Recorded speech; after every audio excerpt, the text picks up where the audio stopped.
आज की इस वीडियो का टॉपिक है प्रॉब्लम्स ऑन डेटा टेबल्स। इस वीडियो में हम डेटा टेबल्स को बनाना सीखेंगे एक प्रॉब्लम के थ्रू। तो जैसे कि अपनी लास्ट वीडियो में हमने डेटा टेबल्स के बारे में बात की कि डेटा टेबल एक ऐसा टेबल होता है जिसमें कंपनी एक्सपेक्टेड वैल्यू को शो करती है ज्वाइंट प्रोबेबिलिटीज की बेसिस पर। और ये जो ज्वाइंट प्रोबेबिलिटीज होती हैं ये कंपनी अनसर्टेन वेरिएबल्स की लेती है कि जिन वेरिएबल्स के बारे में कंपनी को श्योरिटी नहीं होती कि ये कितना आउटकम देंगी या इनमें कितना इनपुट करना चाहिए, उनकी प्रोबेबिलिटीज की बेसिस पर टेबल में जो एक्सपेक्टेड वैल्यूज कैलकुलेट की जाती हैं उस टेबल को डेटा टेबल्स कहा जाता है। जैसे कि अपनी लास्ट वीडियो में हमने डेटा टेबल्स में दो तरह के डेटा टेबल सीखे थे। एक में हमने एक्सपेक्टेड वैल्यू कैलकुलेट करनी सीखी थी, दूसरे में हमने ज्वाइंट प्रोबेबिलिटीज को कैलकुलेट करना सीखा था। और इन दोनों की बेसिस पे हमने प्रोबेबिलिटी ऑफ लॉस और प्रोबेबिलिटी ऑफ प्रॉफिट को कैलकुलेट किया था। मजीद हमने बात की थी कि डिसीजन मेकिंग में पे ऑफ टेबल या जिसे हम प्रॉफिट टेबल कहते हैं वो बनाया जाता है। तो इस वीडियो में हम तमाम जो टेबल्स हैं उनको बनाना सीखेंगे और मेजर टेबल जिसे हम पे ऑफ टेबल कहते हैं वो भी बनाना सीखेंगे। तो यहाँ पे प्रॉब्लम अवेलेबल है डेटा टेबल्स की और कंपनी है new agents limited company, news agents limited company. साथ ही साथ अगर रिक्वायरमेंट पे आए तो रिक्वायर किया जाता है कि calculate the expected value of demand. जैसे कि अपनी लास्ट वीडियो में हमने एक्सपेक्टेड वैल्यू को कैलकुलेट कर लिया था, एक्सपेक्टेड वैल्यू का टेबल बना लिया था। अब यहाँ पे हम उसी एक्सपेक्टेड वैल्यू को डिटेल में सीखेंगे कि किस तरह से कैलकुलेट करना है। उसके बाद नेक्स्ट रिक्वायरमेंट है कि if Mary is to order a fixed quantity of magazines per week, कि अगर मैरी ने फिक्स करनी है एक क्वांटिटी, एक फिक्स क्वांटिटी उसने रखनी है मैगजीन्स की जो कि उसने हर हफ्ते सेल करनी है। Calculate how many should that be. अगर मैरी ने ऑर्डर करनी है एक fix quantity of magazine per week तो वो किस तरह से कैलकुलेट करेगा कि कितने उसको मैगजीन चाहिए पर वीक एक फिक्स क्वांटिटी में। Assume no seasonal variation in demand, और साथ ही कहा जाता है कि कोई सीजनल वेरिएशन जो है वो डिमांड में नहीं है। तो मतलब ये हुआ कि हमने जितनी क्वांटिटी को ऑर्डर करना है उस क्वांटिटी को कैलकुलेट करना है डेटा टेबल्स के थ्रू। यहाँ से हम अपना डेटा पढ़ना स्टार्ट करते हैं। A news agent stock a weekly magazine which advertises local second hand goods। News agent जो कंपनी है उसने वीकली मैगजीन को स्टॉक किया है जो एडवर्टाइज करती है सेकंड हैंड गुड्स को। मैरी द ओनर, मैरी जो न्यूज एजेंट्स लिमिटेड कंपनी का ओनर है, can by the magazines for ₹15 each, वो खरीद सकता है 15 रुपए की एक magazine. Sell them at a retail price of ₹25, और उनको बेच सकता है ₹25 ईच पर।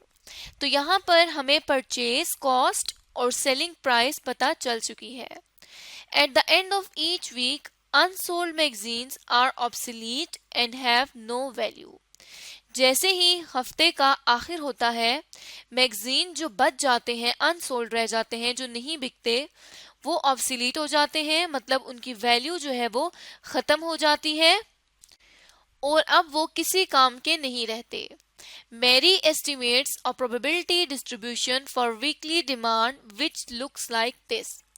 मैरी ने एस्टिमेट की है प्रोबेबिलिटी, चांस उसने एस्टिमेट किया है कि वीकली डिमांड कितनी हो सकती है, और वो यहाँ पर टेबल अवेलेबल है जिसमें ये कहा जाता है कि वीकली जो डिमांड है वो 10 हो सकती है। मतलब ये हो सकता है कि 10 मैगजीन्स सेल हो जाएं और इसकी प्रोबेबिलिटी है 20%, मतलब 0.2। इसी तरह से 55% प्रोबेबिलिटी है, 55% चांस ये है कि जो वीकली डिमांड आएगी वो 15 मैगजीन्स की आएगी। इसी तरह से 0.25 मतलब 25% प्रोबेबिलिटी है कि 20% वीकली डिमांड होगी। लेकिन यहाँ पे ये कहा जाता है कि जो वीकली डिमांड है उसकी 100% प्रोबेबिलिटी है कि 100 होगी टोटल में। तो अब यहाँ पे इन वीकली डिमांड्स और प्रोबेबिलिटीज की बेसिस पे सबसे पहले हम expected value of demand calculate करेंगे। अब यहाँ पे क्योंकि डिमांड जो है वो अवेलेबल है, तो हमने सबसे पहले डिमांड को कैलकुलेट करना है कि एक्सपेक्टेड वैल्यू डिमांड की क्या है। यहाँ पे हम एक्सपेक्टेड वैल्यू ऑफ डिमांड जो है वो कैलकुलेट करेंगे, जिसमें हम टेबल कुछ इस तरह से बनाएंगे कि सबसे पहले डिमांड का कॉलम होगा, फिर प्रोबेबिलिटी का कॉलम होगा, फिर इसकी बेसिस पे हम एक्सपेक्टेड वैल्यू को कैलकुलेट करेंगे। तो अगर डिमांड देखा जाए तो क्वेश्चन में 10, 15 और 20 मैगजीन्स की डिमांड आ रही है। हमने इस 10, 15 और 20 की डिमांड को एज इट इज यहाँ पर लिख दिया है। उसके बाद इसी डिमांड के ऊपर ये प्रोबेबिलिटी भी अवेलेबल है, हमने इस प्रोबेबिलिटीज को यहाँ से उठाना है और अपने पास डिमांड के आगे कॉलम में इसको मेंशन कर देना है। अब एक्सपेक्टेड वैल्यू किस तरह से कैलकुलेट की जाती है? एक्सपेक्टेड वैल्यू के लिए बेसिकली डिमांड को मल्टीप्लाई किया जाता है प्रोबेबिलिटी से, तो हमें पता चल जाता है कि अंदाजन कितनी वैल्यू आएगी, क्योंकि प्रोबेबिलिटी जो होती है वो चांस है और डिमांड जो है वो मैगजीन्स की यहाँ पर शो हो रही है। तो अगर हम देख लें कि 10 मैगजीन आएंगे, डिमांड 10 मैगजीन्स की है, तो इसका अगर चांस 20% है तो हम उसके लिए 10 मैगजीन्स को मल्टीप्लाई कर देंगे 20 की प्रोबेबिलिटी के साथ। तो इसका मतलब हो जाएगा कि एक्सपेक्टेड वैल्यू 2 आ गई है, डिमांड 10 अगर हो तब। इसी तरह से बाकी भी हम डिमांड को प्रोबेबिलिटी से मल्टीप्लाई करके एक्सपेक्टेड वैल्यू को कैलकुलेट कर लेंगे। तो ये अब तीनों डिमांड्स पर हमारे पास सेपरेट एक्सपेक्टेड वैल्यूज आ गई हैं। अब हमने एक सिंगल एक्सपेक्टेड वैल्यू कैलकुलेट करनी होती है, जिसके लिए हम क्या कर देंगे, यहाँ पर इन तीनों वैल्यूज का टोटल कर लेंगे। तो यहाँ पर 2 magazines plus 8.25 magazines plus 5 magazines, तो ये टोटल आ जाएगा 15.25। तो पहला जो डेटा टेबल है वो हमने बना लिया है एक्सपेक्टेड वैल्यू के लिए, और एक्सपेक्टेड वैल्यू हमने कैलकुलेट कर ली है कि एक्सपेक्ट जितना कर रही है कंपनी इस डिमांड और इस प्रोबेबिलिटी की बेस पर वो 15.25 मैगजीन्स पर वीक है। अब अगर देखें तो क्वेश्चन की पहली रिक्वायरमेंट को हम कंप्लीट कर चुके हैं। अब दूसरी रिक्वायरमेंट ये कहती है कि अगर जो मेरी कंपनी है उसने फिक्स क्वांटिटी ऑर्डर करनी है पर वीक, तो वो हम किस तरह से कैलकुलेट कर सकते हैं। उसके लिए हम क्या करेंगे, उसके लिए स्टेप बाय स्टेप हमने चलना है। तो सबसे पहला जो स्टेप होगा वो ये होगा कि हमने डिसीजन मैट्रिक्स को सेटल कर लेना है। डिसीजन मैट्रिक्स का क्या मतलब है कि ये जो हमारे पास यहाँ इस साइड पे हमने लिखना है वो ये देखना है कि कंपनी कितने नंबर बॉट करे, क्योंकि यहाँ पर ये कहा जाता है कि फिक्स क्वांटिटी मैरी को कितनी ऑर्डर करनी चाहिए पर वीक। तो यहाँ पे हम क्या करेंगे कि उस क्वांटिटी को लिख देंगे जो कि हमने ऑर्डर करनी है। तो ऑर्डर करनी जो क्वांटिटी है मतलब कि हमने कितने नंबर ऑफ यूनिट्स जो हैं, कितने नंबर ऑफ मैगजीन्स बॉट करने हैं, उसको हम यहाँ पर लिख देंगे।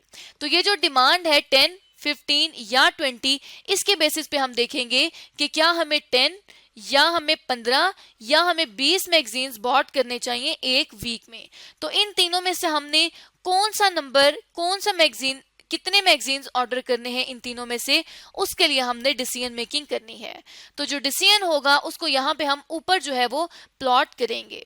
उसके बाद हमने ये देखना है कि आउटकम कितना है, और आउटकम जो है वो डिमांड की सूरत में हमारे पास अवेलेबल है, और डिमांड वही हमारे पास 10, 15 और 20 की है। अब हम देख सकते हैं कि जो डिमांड है वो 10, 15 और 20 की है, और स्ट्रेटजी हमारी क्या है, डिसीजन मेकिंग हमने क्या करनी है कि कंपनी कितने नंबर ऑफ मैगजीन्स जो है वो बॉट करे कि वो ऑप्टिमम सिचुएशन में रहे। तो अब ये जो हमने डिसीजन मैट्रिक्स सेट की है, इसी डिसीजन मैट्रिक्स की बेसिस पर हमने पे ऑफ टेबल बना लेना है, और उसके थ्रू हमने देख लेना है कि कंपनी को कितनी जो मैगजीन्स हैं वो ऑर्डर करने चाहिए। तो अब इसके बेसिस पे हम सबसे पहले पे ऑफ को कंप्यूट करेंगे। अब पे ऑफ को किस तरह से कंप्यूट करना है और पे ऑफ टेबल को किस तरह से बनाकर हमने अपनी इस प्रॉब्लम को कंप्लीट करना है, उसको हम नेक्स्ट वीडियो में देखेंगे कि डेटा टेबल्स में पे ऑफ टेबल को किस तरह से बनाया जाता है।